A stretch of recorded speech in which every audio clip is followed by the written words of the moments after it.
Welcome to Chats with Flo. I give self-help advice for your everyday life.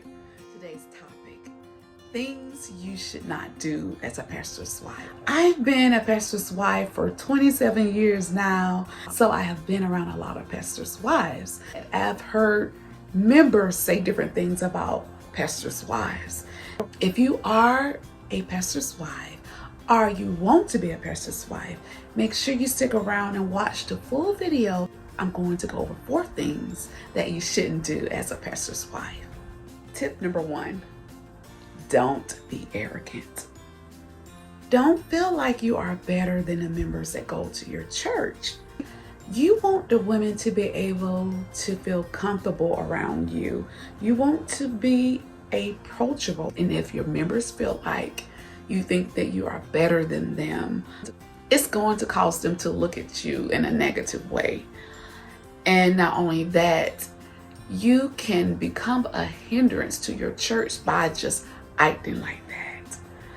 And God is not pleased with that. Being confident and being arrogant is 2 different things. There's nothing wrong with being confident within yourself. That's fine. But being arrogant and proud, that's totally different. Tip number 2, don't flirt with members. Yes, it sounds like common sense, but over the years, I have seen it where some first ladies like to flirt with men. And you shouldn't do that because, for one thing, it's making you look bad. It's making your husband look bad. It's making your ministry look bad. So you don't want to be a flirter. The only attention of a male that you should desire and want, and that is from your husband. Only seek his attention. And another thing too, if you are a type woman to where you like that type of attention from guys and you like to flirt with guys, other people are going to know it. Other people are going to talk about it, and it's going to make you look bad, and you don't want that. And you are going to have some guys try to approach you or try to get your attention just because of the challenge and just because of who you are. But the main thing is, don't fall for it. Tip number 3, don't tell your personal business. One of the worst things you can do is get with members at your church and talk about your personal business. If you're having issues within your marriage, that's out of place. It's one of those things to where find you a mentor, someone that you can trust and someone that's going to give you sound advice. And then another thing too, make sure that you connect with God. God is the number 1 person that I talk to about everything. Because one thing I do know, that whatever I tell him, I don't have to worry about hearing it again. And not only that, he is the only one that can truly help me. They won't have as much respect for you or your husband when you tell them your personal business. It's one of those things to where certain things is appropriate, certain things is not appropriate, and that's one thing that's not appropriate, because God made it to where we are supposed to be more of the listeners, more of the ones that try to help them solve their issues, not the other way around. God wants us to do things in decent and in order. Tip number 4, don't be a gossiper. Don't get together with members and gossip about other church members.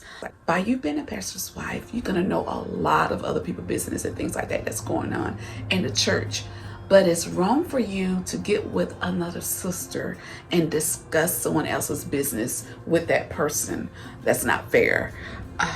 And that can start a huge confusion in your church. And when it comes down to it, you don't want your name to be in the middle of a confusion. You don't want it to be said that First Lady said such and such, because everything that you say, especially if it's negative, something about that, people is going to catch on to it and they're going to go and tell what you said. And the Bible talks about blessed are the peacemakers, For they will be called the children of God. Let's say if a member tell you something in confidence, and if that member decides later on that they want to join someone else's church, whatever that person ever told you, even if this particular person wants to decide to join someone else's church, started to talk about your church and your ministry, it's still not okay to tell their business.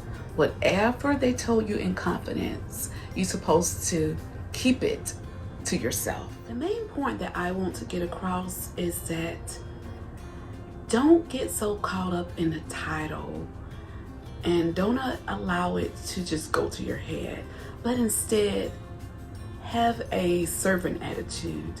And it's not about being seen and things like that. Don't get so caught up in the title. Have a servant attitude the same way that Jesus had one. He submitted himself into God's will. He became flesh, and he also became poor. He gave up all of his rights, and he surrendered unto God unto death. And as someone that's into ministry, that's what God wants us to do. He wants us to become humble and not to get so involved or so focused on ourselves. I think it's all about us. It's not about that. But instead, take the role that you have and try to be an example to the women of your church. Teach them how to be a good mom, how to be a good wife. Ministry is so much more, and it's not so much about you and your husband, but it's more about God's work and God's will being done.